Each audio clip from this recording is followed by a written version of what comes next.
Yeah, gosh, I don't think I've been here since you got the new computer. I'll show you Afterwards, yeah. I'm just realizing how much time has passed. It's been a while, man. It's been a long time. Hello, and welcome to Filling in the Gaps. I'm Justin. I'm Darren. Today we're going to discuss a movie called Dark City. This movie is from 1998, written and directed by Alex Proyas, who you would probably know more from The Crow, or even iRobot, which would be more recent. Yeah, let's not talk about The Knowing. Was that the Nicolas Cage movie? Yeah. Okay. Yeah. I think I've seen that one. There were two that came out right about... I went to the cinema to see that, and it was garbage. God, I hated it. Was that the one about the numbers? No, that was the one about the aliens that were like, it was like the end of the world, a solar flare was going to take out the world, and maybe there was numbers, it was about prophecy, and... I think that's the one I'm thinking of where it just seemed like he was making it up kind of as he went. It was not good. And also he directed lots of 80s and early 90s music videos. Yeah, and I'm not surprised. Visually, this movie is very interesting. These special effects are a bit dated now. It's an interesting movie, and I'm glad to talk about it. The ratings tend to be pretty positive. IMDb is 7.6, Metacritic a bit lower at 66. Rotten Tomato, though, the critics were at 76%. Only 83 critics. I mean, this is another old movie, yeah. And how many are going back, and what are they pulling from? But the audience, 85%, and that's over 150,000 people who have gone in and given it a positive rating. It stars Rufus Sewell, William Hurt, Kiefer Sutherland, Jennifer Connelly, Ian Richardson, who I know from the original House of Cards on BBC. Yeah, and the only other person that I would say is Richard O'Brien. Yeah, who was Riff Raff. Who's from The Crystal Maze or Rocky Horror. Rocky Horror is what I was thinking of, yeah. Have you ever seen The Crystal Maze? I don't think that I have. It was kind of like a game show where they would have like different kinds of like mental challenge, physical challenge. It was a little bit like the Krypton Factor, but physical game shows. Like, was he also the one that was in The Road Warrior? Oh, wait, was he? Maybe. Because I looked up his credits just to see what else he'd done. Because I don't know him from anything else other than this movie, Rocky Horror, and, well, The Crystal Maze isn't a movie, but that's it. But it's always good to see him. He's a good actor. I like Richard O'Brien a lot, man. Rufus Sewell I'd never heard of. All the rest, yeah. There is one, but I didn't write it down, so now I can't think of it. Oh, really? Yeah. I looked him up on IMDb, and I went through his history. I'm like, no. There was one thing that I'd heard of, but I'd never watched. I'd say this is probably the thing I know him from best, would be Dark City. 1998, end of 90s was a very interesting time for sci-fi. A lot of it came around to similar themes as this one, which we can't really talk about until we get into the spoiler section. But I will say that once we get into the spoiler section, it's going to be kind of no holds barred. And there's probably some other movies we're going to mention. I was going to say, there's definitely going to be maybe some spoilers for some other movies because... Right, but we'll say that before it happens. As it is... I don't know if there's a whole lot to say about Dark City except that it is sci-fi. I would actually say it's kind of a pseudo sci-fi fantasy in a way. Visually very interesting. I mean, that's what Proyas does. I don't think that he's necessarily the best storyteller, which is some of what I'm going to get into here. And well, part of the issue is I had seen this originally in the cinema back in 98. I watched it a month ago when we were going to record, and we've since had to have a lockdown for a month. Yeah. So I watched it again yesterday. And a lot of the niggling questions from the back of my mind as I was rewatching it a month ago came right to the forefront when I was watching it only a month later. Right. So there are a lot of things I feared make the movie not quite hold up to multiple viewings, to real inspection of the pieces. Yeah, because I haven't seen this movie in at least 10 years. Some of the CG still looks good, and some of it looks really awful. It's a really interesting mix. Did they use CG in this? I thought a lot of that was done with real sets and stuff like that. It looked real sets to me, with matte paintings in the background kind of thing. I'm sure that some of it was, but some of it is clearly CG stuff. Yeah. Yeah, which we'll talk about once we get into the spoiler section for those of you that couldn't see his hand motion. Yes, that is probably the number one thing. Can't really talk about it too much more than that, though, without giving stuff away. If you want to see something that's visually interesting, if you want to see something that feels a bit different, but now, unfortunately, feels a bit kind of same, if you didn't see this in 1998, there's been so many others that have come along and done similar things visually and story-wise to this that might not make it feel as new as it once did. But I will say, when I did see it the first time in the cinema, I loved it. Mm-hmm. I knew it had flaws, as I always do. I can't seemingly love anything without noticing some flaws, but I did really enjoy it, and there are still some really good scenes and some really interesting ideas that the movie brings up. I would recommend it. Just realize that it's over 20 years old, and some of that is really starting to show. Yep. Just edit me out there. Just let's get straight into totally it. saying it now. All right, here we go to the spoiler section.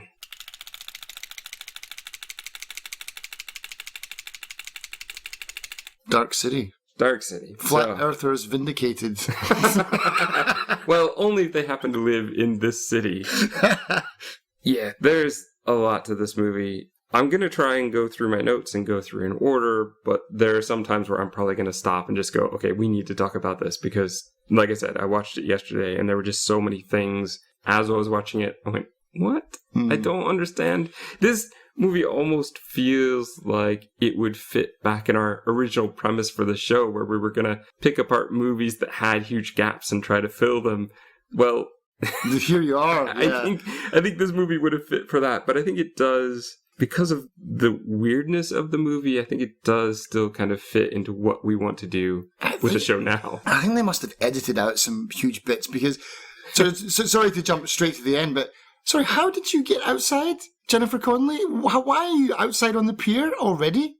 That's throughout the whole movie. What's going on? Listeners, if you want to go back to our Force Awakens nightmare where we turned it into 2 episodes because it was so long, talking about conveniences and time not really mattering, this movie fits right in with that in a major way. Definitely. Do you remember if the voiceover at the beginning of the movie was in the cinema release? I don't remember this voiceover at all. Wow, you're expecting me to remember 20 years ago.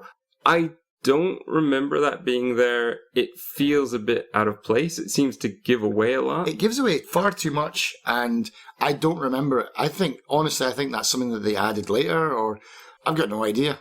It's very possible that they did. I'd have to look into that. Asking me, I mean, because he basically lays out the whole movie.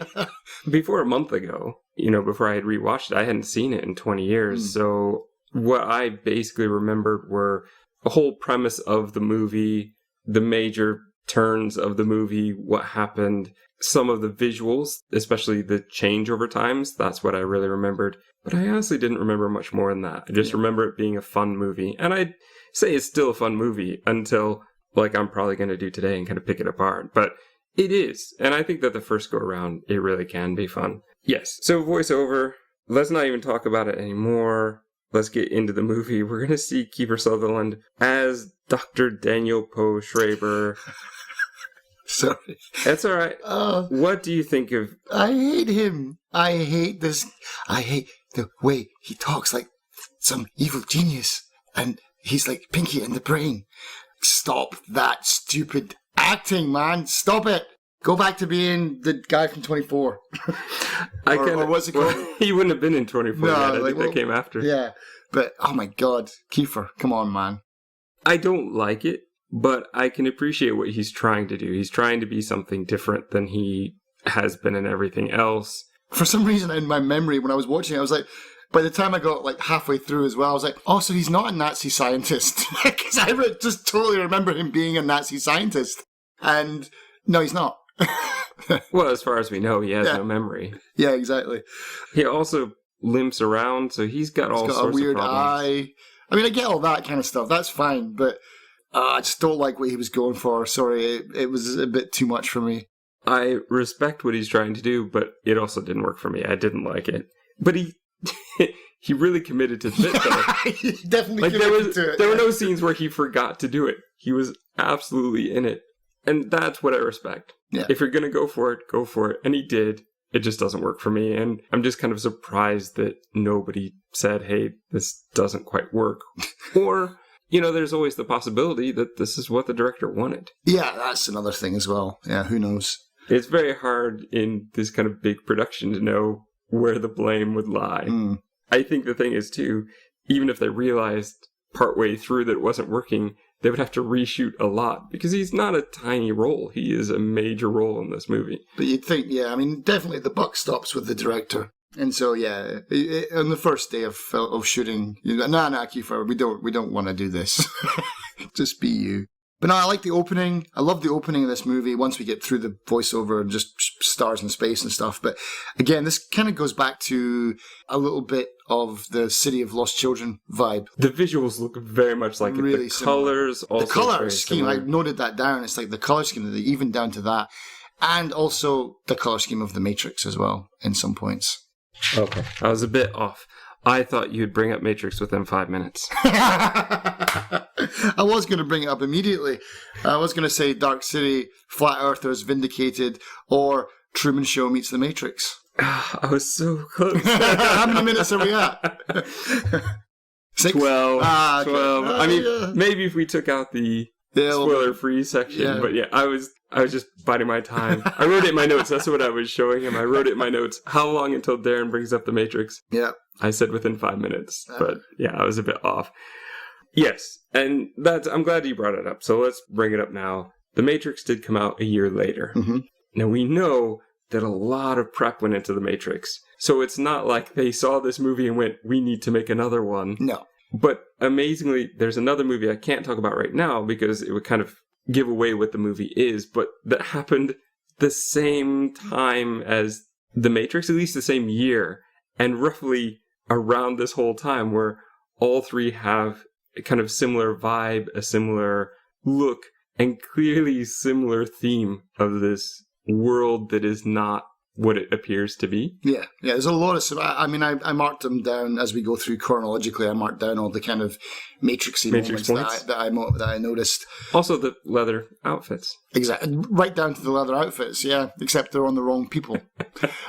But, yeah, if you believe all the conspiracy stuff, that The Matrix wouldn't have copied Dark City because they were already copying someone else's comic book. So, who knows? That's a rabbit hole we can go down another day. Right. So, I think at this point we do get to see a slight transformation, right? Of the city, people falling asleep. People falling asleep, everything grinds to a halt. I do remember that from even my first time, like when I watched it. Yeah, like 20 odd years ago. Although maybe that might come later a little bit. Or I think maybe the actual transformation doesn't come till later. We see everybody I think we come with John in a bathtub naked. I think that's pretty much our first thing that we see. Right. So here we are. John Murdoch, as we will come to know him, wakes up in the tub. He's got blood on his head and he's going to slip around a bit. He doesn't notice this evil-looking syringe that's on the floor. Probably because he broke this fish bowl and he has to save the fish. Yep. But then he's got a bunch of things that when you've watched it a second time or a third time, you know every piece that they're putting together, but they seem very random, I think, the first time because you don't know what's coming out. They've got the suitcase with KH on it that's packed. He gets dressed up in a suit. He's holding a postcard for Shell Beach, which is a major thing throughout the whole movie. And you see bits of distorted memory. A phone rings, and we hear Dr. Schreiber say, I know you're confused. You don't have a memory. Let's get together, and we'll figure this out. And at this point, we don't really know what happened. We've met this doctor with his, at least in the version we've seen now, with his voiceover explaining absolutely everything. And this is where he takes off. He's going to see the bloody half-naked woman on the floor, who for some reason has Jigsaw's cheeks scratched into her chest. Well, interesting, but Jigsaw also came later. So I mean, yeah. I think they did it because of Dark City. There's a lot of things, man. I got some serious conspiracy vibes going on here. You seriously do. However, I mean, it's just a spiral. But did you not look at that now and say, "Oh, Jigsaw"? That's exactly what I did as soon as I saw it. I think if it had just been one on each cheek, I would have. Yeah. But because it's all over the body, it's a bit different. And the spirals become such a big thing later on as well. Yeah. I'm not exactly sure why they chose a spiral. I guess because it turns in on itself. Forever. there's also the possibility, as I was looking at the city as a whole, as well as the rat maze. I think that's the point, yeah. Is the rat maze is basically the model for this city, more or less. And he's running an experiment to see if the rat can find the center or something like that. I don't know. He's going to get in the elevator, head downstairs. But that's it. He says, the guy, Kiefer says to him on the phone exactly, again, Matrix point number 1 right here. He says to him, get out of there, they're coming for you. And 3 agents arrive. Come on. I love the kid stranger, man. That kid stranger is so creepy. I think he's Mr. Sleep. And funnily enough, Mr. Sleep is actually a girl. It's a female that plays him, yeah, so. That'll be the only female of the whole alien race. Yeah. It seems to be all guys. Yeah, well, I think it's supposed to be a boy in the movie, but it was just some girl that they got for the part. She nailed it. She was certainly creepy enough. There's something about kids. You can always make kids be creepy in a way that adults just can't quite be. Yeah. So John goes down to basically goes down to the front desk. He realizes he's lost 3 weeks, pretty much. Well, yes or no. He just doesn't realize how much time has passed. But he's also walking through as everybody's just falling asleep, even the 2 guys on the couch. And that's one thing about this movie that is always going to kind of irritate me. It bothers me, man. That nobody seems to be aware of the fact that they just woke up. Yeah. They're going to wake up and immediately start talking in mid-conversation as though they didn't fall asleep. Nobody wakes up and goes, oh, did I fall asleep? It's like, oh, I did too, man. Like, whoa, that's weird. Me too, says the bar guy. Yeah, like, what? Why are we all falling asleep at the same time? The man at the desk is going to say, hey, you need to pay up. So you better go get your wallet that you've left at the... What is it called? Like I don't know, some diner. It's not a diner. It's got a very particular name. I've probably written it down, hopefully. But he's like, you've left your wallet there. You need to get it so you can pay up. Dude waits like 5 seconds before he goes to ransack the room. Yeah. But some of the lines that are said here are very important because this is the big indicator that people can be swapped. They can be interchangeable because later we're going to see somebody at this counter saying the same exact things. Though to me, it doesn't make any sense because if I remember correctly, nobody slept in between. So they've just shoved him in here during the day, which doesn't really fit. It's one of those things that just either was a bad edit and something's missing there for timing, for pacing something, or they just weren't paying attention to that one. It's possible, yeah. We cut to Jennifer Connelly, who is Emma Murdoch, John's wife. She's singing in a nightclub. Offstage is told that Schreiber is... I guess he left his card for her? Yeah, that's right. And then immediately we cut to his office where she's gone. They have this whole conversation about John apparently seeing this doctor for weeks now. Oh, actually he says for years now because of worries of betrayal, because apparently she had an affair. Feels a bit exposition-y, feels a bit weird that the doctor is doing this whole rat thing. What's the purpose of it? Unless he just enjoys it. It really just feels like a shoved metaphor in here. And it's the type of thing I think the first time I watched it I wouldn't have noticed, I wouldn't have really cared. But on my third time, it's like, well, this is a bit much. And just for her to go straight from the club, just getting off stage to immediately being in his office, well, it sets the tone for the whole movie because fast travel is a thing. Yes, it is. In Dark City. But to be fair, it's not really a big city, so you can pretty much zip around. I'm curious how big it is, yeah. As long as you're not falling asleep. I mean, how big would you even say that is by the end of the movie? 5,000 people, you think? Maybe. Yeah. But I mean, size-wise, it's like it looks like half the size of like a really small city, like half the size of Manhattan or something like that, you know? It's tiny. We're going to see William Hurt now as Inspector Frank Bumstead. Who is the only actor that I know that's been in 2 Endgames. Help me out. I know he was in the Avengers Endgame. And he's in the other Endgame, not the animation Endgame. Oh no, that was Mind Game. That was Mind Game, yeah. Yeah, the other Endgame, I've never seen it, but he's in 2 movies that are called Endgame, so okay. There you go. Well, if you want to go down that route, both he and Jennifer Connelly have been in Hulk movies, but they were in different ones. Oh yeah, that's right. She was in Hulk, yeah. She was also in Requiem for a Dream. That's where I remember her from. You've yet to watch that. Yeah, I don't think I have seen that one yet. My big one for her is always Labyrinth. Of course, yeah.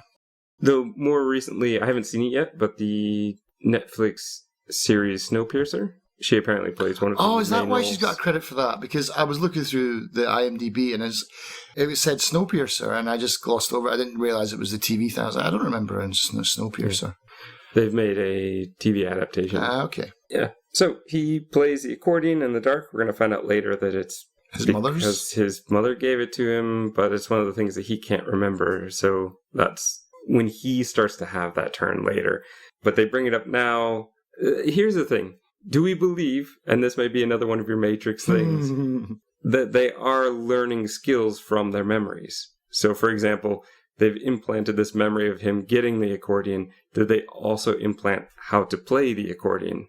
I think so, because I think unless it's just because John is special, because there's a total I know Kung Fu moment at the end of the movie. Oh, of course, yeah. But yeah, I think it's possible. And I think they mentioned that in the movie itself as they're going through. It's not just about recreating the scene, it's about getting them to do the whole experience. And so, yeah, I think part of what they're doing is, not just making them actors in a role, but actually giving them the skills as well that go along with it. So I think that's what they're getting at, that they can imprint not just memories, but skills. We are going to see, this is the part where I was talking about the receptionist at the hotel has completely changed to a different person, but is speaking exactly like the other guy did. So clearly he's just been replaced. I don't think any sort of nighttime has happened since then, like a sleep time. Yeah, it's probably cut. We might have missed a reset.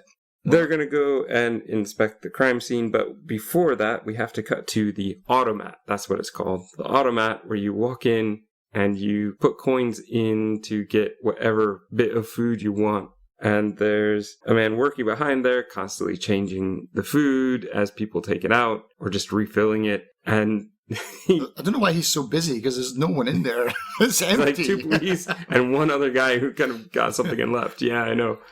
Maybe there was just a dinner rush. I will say this. One of the things I remember from watching this in the cinema is that up until now, in the movie, everything had been so bleakly dark that when we get to the incredibly strong fluorescent of this scene, those lights just, it was almost painful how much that changed.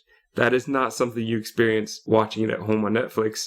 That was very much something I noticed in the cinema. Ah, cool. Yeah, because I didn't really see a big deal on my monitor, but that's cool when that happens. So the man will give back the wallet. This whole kind of questioning. When did I leave it here? Last time you were here. When was I last here? When you left your wallet? Circular answers. I don't remember you. I don't care. Here it is. But you're basically going to have a coin to put in. To get it out, yeah. He's got no money. But that's my wallet. Police are going to come in. He gets nervous, I guess, because of the dead woman. Do you think he remembers killing her? Was that memory put into him? I think that was part of what got messed up, and so he wouldn't have it. Because he remembers it later, doesn't he? There's a definite flashback scene later on, and then he's shocked by it. So at this point, I would imagine he has no memory of doing it. There's a blonde woman named May who comes in and kind of rescues him from answering the cops. Just after, to get it out, he again doesn't have a coin, so he uses his mind thing. So this is the first time he uses the mind thing, tuning, as it's called. And this is also, in the spoiler-free section, what Darren was referencing to as one of the worst CG bits. It's pretty bad, yeah. I don't think it's that awful. I think there's some other ones that are a bit worse. It's more just the way that they use this in the story. Sometimes it doesn't look as good as it probably could. Yeah, I've always found that, I don't know why, I've got like a pet hate of these kind of special effects. Like things where you use your mind, they're so hard to do on screen to make them look interesting. Even Harry Potter, they've got fire and magic coming out of those magic wands, but at the end of the day, it's just a guy standing there pointing a stick at someone. It's not very interesting. And they tried really hard to make it interesting. The fight scene at the end just cracks me up. Okay, we can't get to that now. We can't get to that now because we've got to save that for the end. But I totally agree. We will get there. At the crime scene, Bumstead is wondering why the killer would save a fish. Yep. Doesn't seem like something a killer would do. The superior comes in, says how Walensky is all messed up. He's acting crazy. And then Walensky immediately pops in. Yeah, hi guys. I heard you talking about me. How did he even get there? No Why idea. did he even get there? So I thought he lived there. And then you find out, no, he doesn't actually live there. Oh. Yeah. That's, if not a plot hole, at least an extreme coincidence. Massive coincidence or convenience, yeah. This leads us going into Walensky's office and Bumstead trying to figure out, I guess, what's wrong with Walensky. I didn't quite understand why he was in there. Like, did Walensky have information about the previous murders? I mean, I guess maybe because he was at the scene of the crime. Maybe it was worth checking out his office or something like that. I have no idea. But that whole part confused me going through it right last night even. And just, yeah, it was too much coincidence at one point. Emma will show up to talk to Bumstead about, well, she gets to him, right? She wants to say something and she gets kind of escalated up to Bumstead. Oh, we need to talk to you. He tells her about the murders. Emma doesn't really believe it. Cut to May's place. John is looking through his wallet to try and figure out who he is, because we've already had a scene where he doesn't remember his name, and he's trying all these J names, but none of them seem to fit. He's like, oh, I'm John. That's it, because he finds his driver's license. He also finds the picture of his wife, but he has no idea who she is. And that's kind of it. He leaves before she's fully undressed, and she's disappointed, and that's not the last time we'll see her, but that's the end of this scene. John leaves, and he heads for a billboard of Shell Beach. I really don't know why he's obsessed with Shell Beach. I guess that's one of the only memories that he has, though, isn't it? So it's the only thing he can really think about. But let me ask you this. Why are there so many things about Shell Beach in this movie? I don't know. No, here's why I bring that up. If Shell Beach doesn't exist, and you're trying to hide the fact that this world is fake, why put so many reminders of a place that doesn't exist? Exactly. Especially one that's supposed to be right next door. Like, this isn't, oh, New York or Los Angeles or Hawaii, someplace that you can't get to, but Shell Beach, which is supposed to be across the bridge and down the street. I mean, okay, so... It just seems really poor planning. Here's me trying to make up some nonsense to try and help this movie out. One is the aliens didn't realize, or they didn't think it was a big deal. They're just like, oh, this is how we make memories, and they're trying to go for like an authentic experience and that, blah, blah, blah, blah, blah. I don't really like that idea because that just makes them look really dumb. Second one is almost like the rat in the maze, and I like this idea better because I was thinking the exact same thing as what you're thinking, man. This is stupid. Why are you giving people memories of places that don't exist? And every time you say to someone, how do you get to Shell Beach? How many times do we hear that in this movie? Oh, it's just, I don't know. Wouldn't people suddenly be like, can anyone remember where Shell Beach is? No. We've all got collective amnesia. Something's going on here. What if, though, the aliens, what if this is a kind of giant lab rat trial and they're looking for the one that can get to Shell Beach and solve the puzzle? That's the only thing that I can come away with. I would like to believe that, but the problem is there's no prize. Yeah, there's no like reward for winning. And there's also no Shell Beach to actually get to. Right. Well, you get to the wall. There is a wall. But there's nothing there. So there's not like a person waiting for that one to make it through. There's just nothing. Yeah. It's not like Ready Player One where you get to the wall. It's like, oh, congratulations. Yeah. Like I said, it's not a perfect idea. I don't think we are. I mean, my standpoint is that there were a lot of things they didn't think about that, in my opinion, they probably should have. But, I mean, this is a big one, and they bring it up the whole way through the movie. Yeah. So you'd think, and that's why I brought it up now. It would be a massive handle. It really irritated me the second time through, and particularly the third time through. It just couldn't figure out why there was so much. Why is there a billboard? Why does that taxi driver have it on his dash? There's like a little snow globe or something. Why? If it doesn't exist and you don't want people to find it or to try to escape, then why have it at all? It just doesn't make any sense to me. Why are you literally advertising it? And why would John go up to the billboard? What difference does it make? What information are you going to get from standing in front of a billboard? I don't know, man. It looks good, though. Maybe I think that's jog a memory. I don't know. I think visuals are a strong point here. Yeah. It does look good. You've got the weekend board, which one of the pale men is going to fall through, and then that's going to lead to the big fight, our first big fight, where he is going to tune for the first time, make some of the boards disappear. We have one of the pale men fall, and, he's choking. Another guy... Best karate chop in history. Another guy, kind of flies up and is about to attack John, but he pulls some ropes from underneath or something, and the waving hand goes crazy and chops off the guy's head. Yeah. Like the top of his head. So here we see the aliens, and this is... It doesn't look as bad here, but there are some other parts later in the movie where the aliens just look really bad. To be honest, 1980, whatever it was, 3. Oh. I mean, I'm going to say reference a different one. 1983, the Slimer was better. Yeah. Yeah. Yeah. Like, geez, man, come on. It's 15 years ago and you still can't even get it right.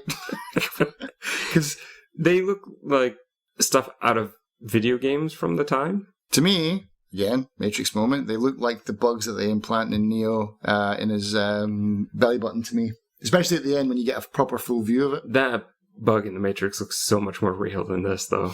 Oh, yeah, I'm just talking about design, but yeah, it definitely looks Oh, no, real. I'm talking about the actual quality of right. the graphics and the visuals. Oh, yeah.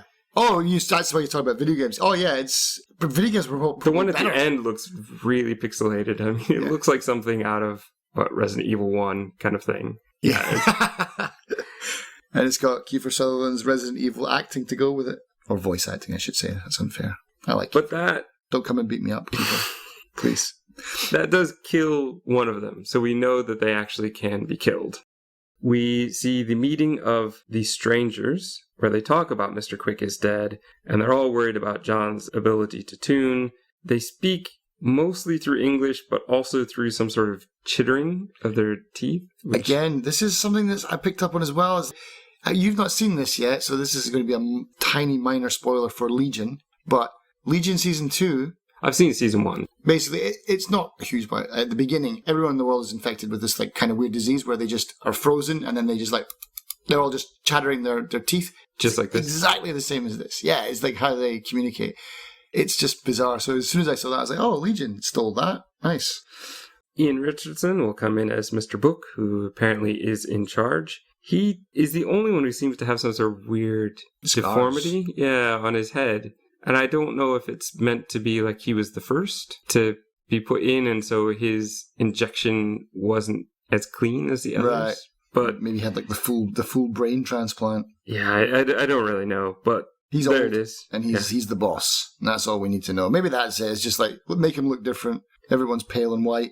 We cut to the apartment. John shocks Emma because he's smoking, and he says, I hope this is my brand. She's kind of reaching a hand to him, but he has no memory of her, so he's pulling back. Her saying, well, I talked to your doctor, and I know kind of what you're going through because the doctor said he won't remember you, he won't remember anything, he'll probably be very confused, he might be having hallucinations. Basically covered all the bases with Emma so that whatever reaction John would actually have would fit. We're going to cut to a public bath where Schreiber is hanging out, one of his favorite places. Mr. Hand is going to appear, which, do you think they hadn't watched Fast Times at Ridgemont High? Why? I've not seen that either. Why? Oh, I mean, that's it. Oh, okay. No. There's just a character called Mr. Hand in that one. Ah, okay. So I was just thought it very odd that would be a choice. I just like how they're all like Mr. Noun or adjective. I like the naming system that they've got in this. It's not quite as fun as Buckaroo Banzai, but it works. At this point, Mr. Hand basically says he wants to be imprinted with John's memories, which I'm not exactly sure why. That's another big thing that I don't understand about the story. John doesn't have memories. Yes. So why does it matter? I guess he wants just the memories that he's got currently. And the only reason he wants them is so that he can, well, basically because he uses them to track him. Because he's like, oh, I'll go to Uncle Carl's house, yeah. Or I know where Emma hangs out. It's a real long shot, though, because... It is a long shot. In theory, John remembers nothing. I wouldn't care to go see all of these people he knew. Yeah. But luckily, he does, and so otherwise the story would just completely fall apart. So, yes, he's going to get them. It would just make much more sense if John was supposed to have some of the memories. Mm-hmm. At least then it would make sense. But for him to have zero memories, it seems a real leap in logic. But I think that we do get a bit at the end where Mr. Hand says that he wanted to know what it was like to be human. And so he got imprinted, and that Because helped him to he is understand. Agent Smith, after all. Yes. One thing that we've already talked about the injections twice now. One thing I just cannot get over is the stupid redundancy of that flap that comes out. Like, what's that for? That's what makes the needle spin. Okay. I have no idea. I mean, that's totally me throwing it out there. I don't know why the needle needs to spin. To drill through the brain. Well, to drill through the skull, probably. But yeah, that butterfly flap thing that comes out. Every time I saw it, it's just like, why? Who designed this? It looks cool. It looks cool, yeah. I'm going to come back to that in a few minutes, though. Mm-hmm. This is where we have the taxi part I mentioned earlier, where the driver can't remember how to get to Shell Beach. John is going to follow Schreiber. And here's another thing where Schreiber was just in the bathhouse, and we just saw the detective, but now they're both together here hanging out. How did that happen? This is one of those fast travel times where everybody got here at the same time, but it makes no sense story-wise. Everybody was somewhere completely different and have all converged on this spot so that he could eavesdrop on their conversation. Bumstead is going to visit Walensky, who's going to go off about the fact that nothing is real and his wife isn't really his wife, and he's drawing the crazy things on the wall, but they're not that crazy because we know that they're real. Mm-hmm. It's just that he's obsessed with spirals and the shadow men, I think he calls them. Schreiber is going to arrive at a door that just appears in the wall. I mean, they're not exactly subtle. If anybody was to ever follow him, it would just give everything away all the time, as John is doing. But I guess you have to be able to tune to get in, so... I don't think Schreiber can tune, though. So I think he has to say, let me in. Yeah, they let him in, yeah. So that's how that works. But yeah, I mean, if someone, normal person, followed him, to just be met with a wall and just be like, oh, that was weird. How do you get to Shell Beach? The assembly line of products. What does... Oh, God, what is that, man? That was so out of place. And the voiceover as well. We need 12 photo albums. Well, what kind of photo albums do you want? Do you want it to be women in the photo album? They have to match the memory. So we actually have to put stuff in here.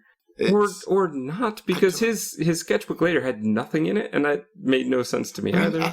I didn't even fully understand what they were doing at this point. Like, were they cataloguing these things? Or were they setting up new rooms with new people with new memories?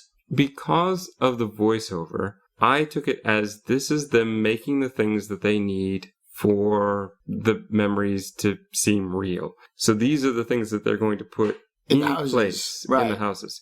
But why do they need to do that when they can completely alter reality of their minds anyway? Yeah, that's totally obvious with the table scene later. That's exactly the one I was thinking of. If you can make a whole table... Yeah, and the house as well. Like, they just stretched the house too. Why do you need to make a photo album and some kids' drawings? I don't understand. Yeah, can't you just, like, beam that into the table as well? There's a lot to here where I feel that John in second seems to understand how to tune better than this whole race of people that have been doing it forever, because they seem to have zero imagination, really, when it comes to how to do things. But I do think that's kind of the point in the movie, though, isn't it? They want to find out how to be human. I guess so. You could certainly make that argument, but I definitely had that thought in the first fight when the guy was choking, but he can control reality. Why doesn't he make the rope disappear? You can fly. Yeah, that one other guy flew up. It just seems that they're very inconsistent. Yeah. In a group that is supposed to be a hive mind, they don't all seem to think the same way. And that is also part of my problem. But from a just movie standpoint here, them doing this voiceover, giving instructions of what they need without actually giving any sort of details, while people are already making them, just doesn't work. Yeah. This is not how projects get made. God, you couldn't even design one house like that. You imagine, like, we want flowers for the hall. All right, okay, I'll get some roses. Not roses, I wanted chrysanthemums or whatever.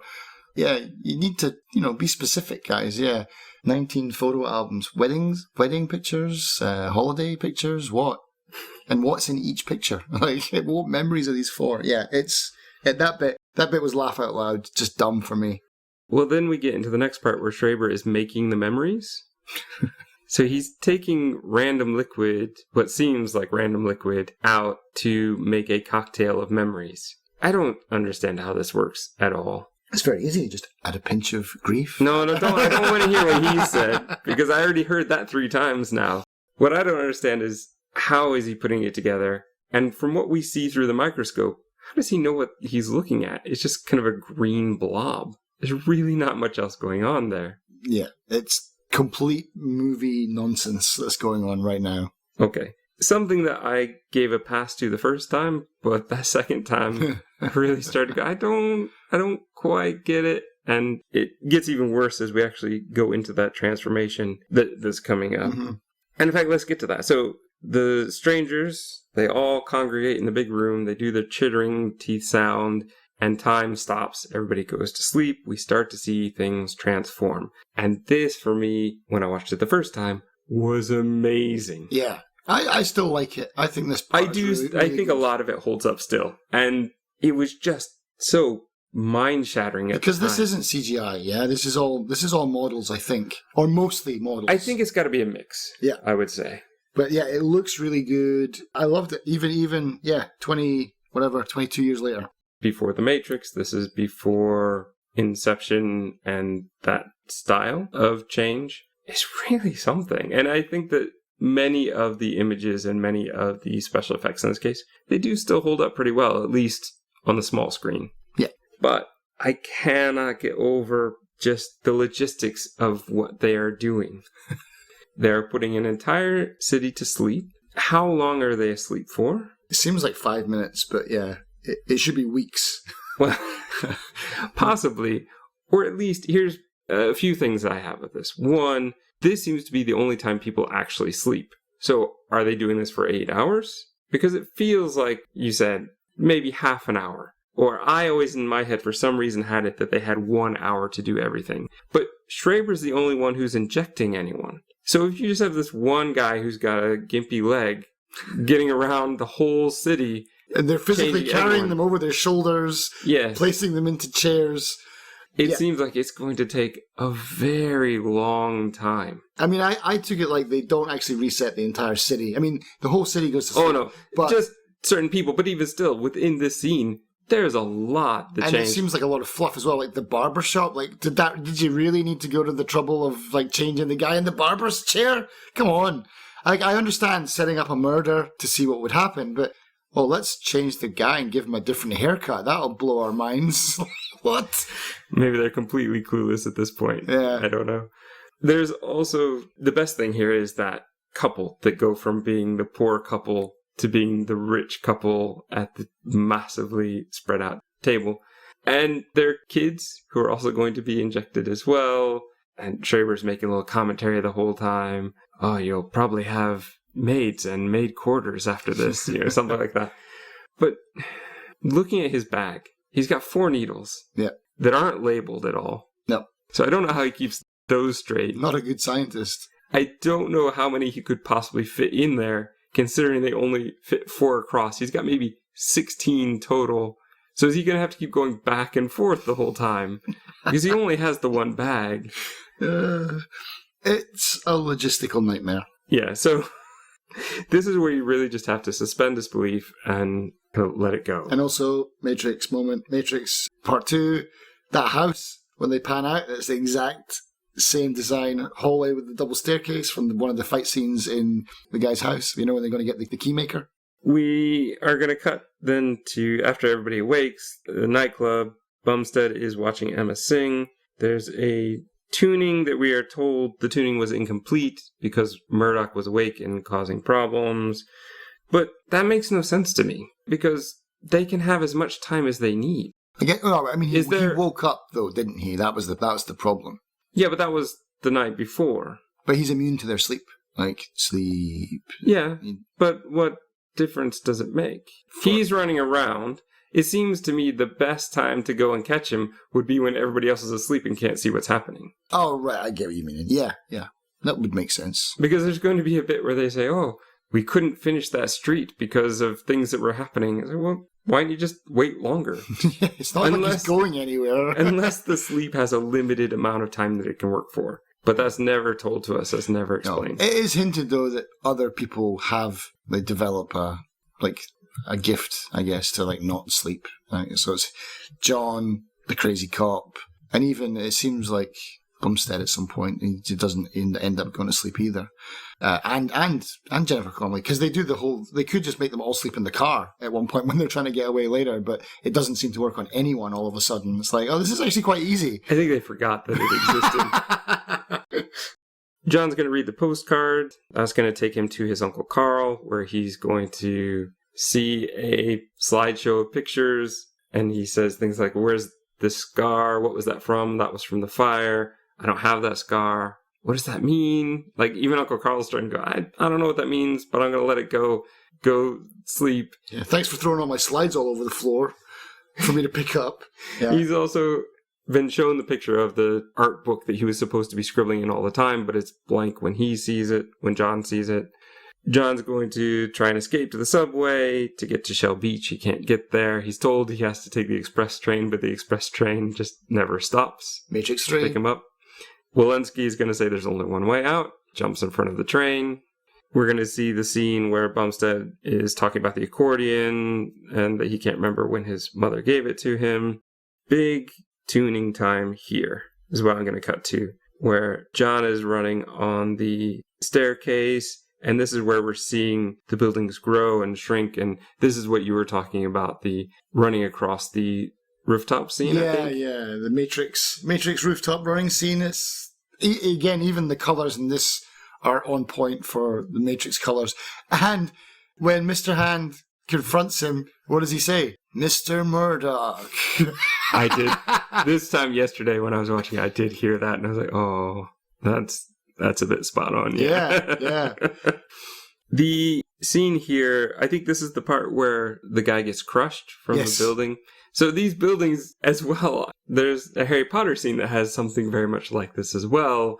It's pretty amazing how, I think even if you would say that it's not been ripped off, I would say that they've taken this and used it in many other ways. So I think that it must have had an influence on the way some special effects are shot and the way that they kind of look. Yep. And it does look very good, but it's such a stupid moment. Because again, if you can fly, you can fly, you could take off the coat, it's not exactly moving very quickly. It's not like the house grows in a second. He's got like 2 minutes to try and take off his coat, but instead just gets squashed. You're like, oh, come on, this cost me $400. This is where we're going to get a bit of Mr. Hand talking to John, saying that he has all the memories that John can't remember because they've been implanted. I believe this is also the scene where Mr. Hand admits for no apparent reason that they use the dead humans as hosts. A building will grow very quickly under them and separate them. Bumstead is going to arrive out of nowhere in his car and take John off so that he and John can have a whole discussion about, do you remember anything? Tell me about the last time you saw the sun. Not like when you were a kid, but like yesterday. And he can't do it. So Bumstead is becoming convinced, I would say.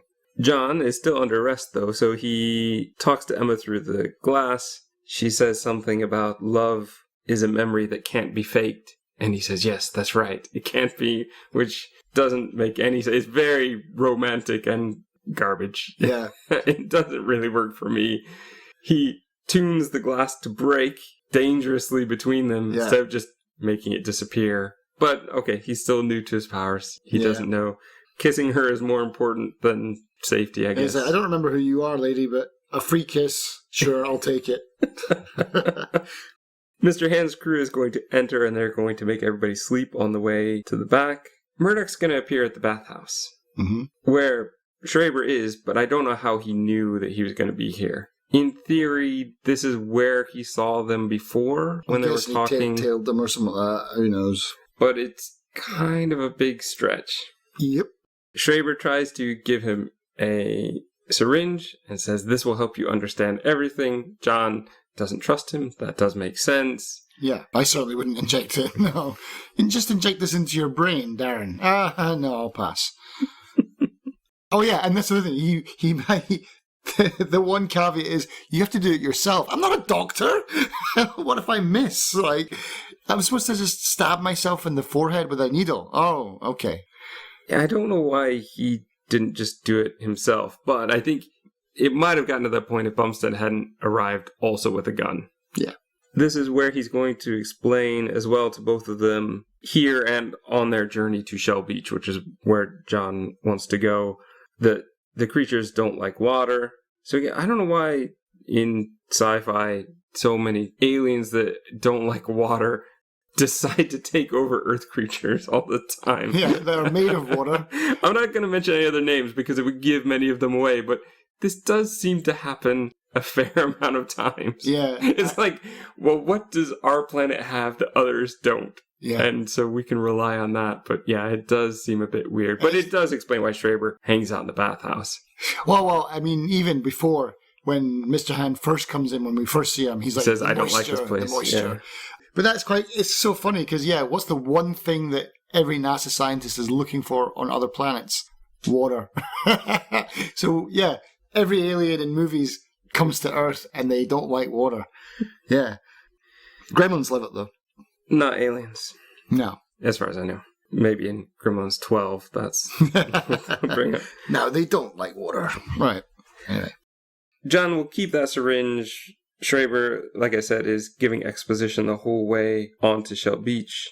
I think it's a nice touch that they don't even realize that they're from Earth, though. I like that. Nobody remembers where we're from. No one remembers anything. And I did write down here exactly what you just said. Like, this is like Exposition City from Kiefer right here. But I do like that they're so clueless. They don't even know where they're from. Right. And it does bring up the question then of how long has this been happening? Yeah. Schreiber says, oh, well, you've lived dozens of lives, but you could have lived dozens of lives within a year, really. Yeah. If they're changing every few days. Night, yeah. There is the possibility that none of these people are from original Earth. Yeah, they could have been grown. It is possible, which does bring up another logistic thing of, I don't know how they keep making new bodies. Unless, say, for example, a woman gets pregnant and then they don't change her for 9 months so that they can still... Yeah, that would be freaky just to wake up one day, oh my god, I'm 9 months pregnant. There's some other movies about that, but I guess, again, can't tell you without spoilers. But yes, I think it's just a weird thing that I want to know about, but probably isn't important to the story. Mm. We're going to see Emma taken by Mr. Hand and his crew. They call her Anna. She's like, that's not my name. And he says it will be. Her apartment has already been emptied. Oh, that's right, yeah. Didn't they explain that towards the end, though, actually? Didn't they say that everyone on the city has been abducted? I'm pretty sure that that's what they said. Possibly, but I don't know how much to believe it. But yeah, I'm pretty sure someone says that everyone here has been abducted from Earth, and that's where they're getting the bodies from, the population. Because people are obviously dying here, because the aliens are wearing the dead bodies. So, yeah, there has to be some kind of... And people just die, so there has to be a way of... There's got to be a circle. Making more. Yeah. But yeah, we also have more exposition where Schreiber's trying to explain what the strangers are doing. Their race is dying, but we don't know why. He says that they have a hive mind, even though I would suspect that a lot of the things we've seen show that either they don't, or Mr. Hand is as Mr. Smith in The Matrix. Yeah. But here we have just a whole theory, the whole theory behind the whole thing, which I don't understand. How is having a soul going to save the race? Why is the race dying? I need to know why the race is dying off, why they have a problem, because otherwise I don't understand the solution. Yeah, I mean, I totally agree. I'm not going to go into any spoiler territory here, but the whole Maze Runner series, I've listened to the 3 books, and I still don't understand what the central idea behind everything is. And this movie seems to have the same problem. We have a problem. We're going to tell you it's a problem, but we're not going to explain it in any way. Yeah, no, totally. I agree. It's interesting you said Maze Runner. I mean, that's definitely got the same problem. Yeah, I don't want to get into that. That's for another time. Because I've read all the books. Yeah, but yeah, this is like, they go into explaining it, but then they don't explain it. This is the reason this movie is happening, but we can't tell you exactly why. Like, come on. That's just dumb. At least think it through a bit more. Yeah, so they're going to get to the wall. They finally get to the wall, the Shell Beach wall, where they break through, and the other crew, Mr. Hand's crew, is going to arrive awfully quick, by the way. And Bumstead and this other guy, Mr. Wall, I think it is. That's it. That's Bruce Spence. I think he's the one from Road Warrior. They have a fight, and they end up flying out beyond the force field and die. And we get a really cool reveal shot here of the city, which is awesome. It is. But this reveal shot and that force field thing is a problem for me.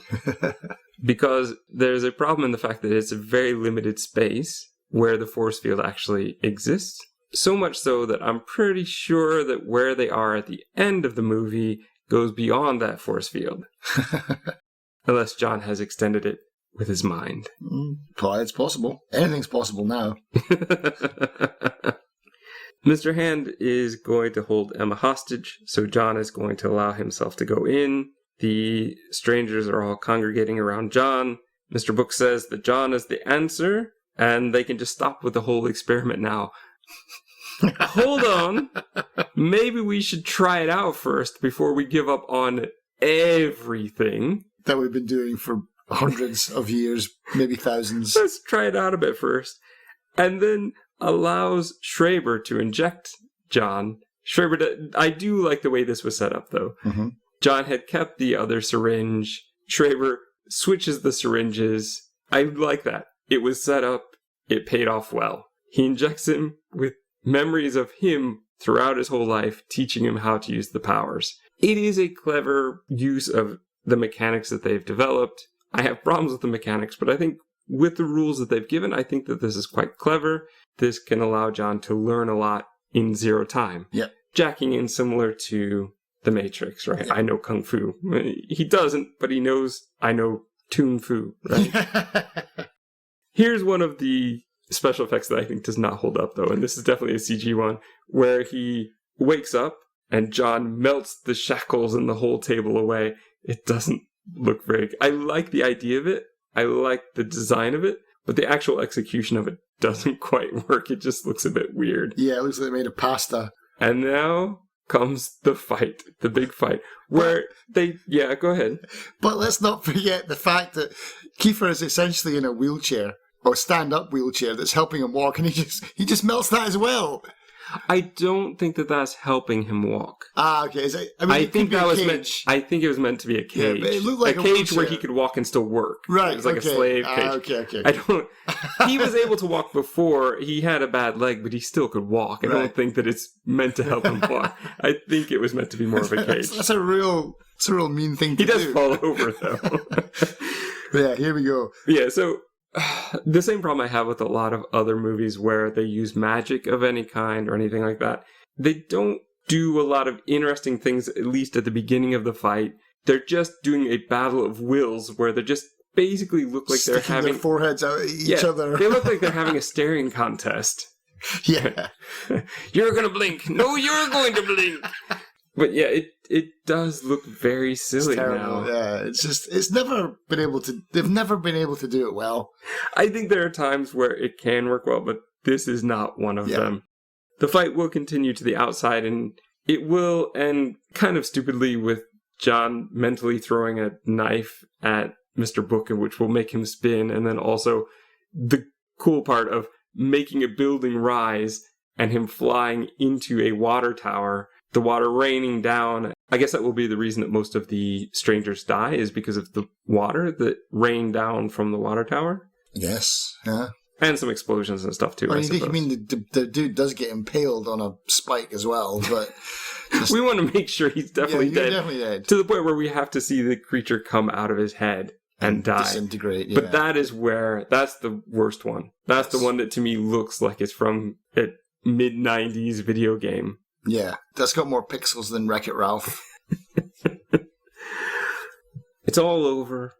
John now controls everything. He can control the machinery, thanks to Dr. Schreiber. And he can now do whatever he wants. Have a little problem here. Do the machines just run on their own? Or does John have to stay awake for the rest of his life? Because he also seems to be holding in the force field and everything. Yeah. I should have killed everyone. I'm kind of like their god now, anyway. We're not supposed to think that. through, I think. I'm the new Mr. Book. We're going to get the scene with Mr. Hand where he basically explains, I wanted to be like you and I wanted to see what was going on. And John gives that speech about metaphor. Oh, you're looking in the wrong place. It's not in here, pointing to his head. It's in here, like pointing to his heart. Well, not scientifically speaking. Yeah. You know? Yeah. I still don't think you quite get it, John. I don't think they can inject your heart with memories. He's going to meet Anna, and of course, their love has to persist, even though logically it doesn't make any sense that it would, but... It doesn't logically make sense how she got to that pier. Well, she took the bus, where Uncle Carl can now stand, so we know he's okay. But wasn't it through, like, a fake door as well? Like, didn't he have to, like, create the door to get out there in the first place? Like, how are you here? Let me take a stab at filling this gap.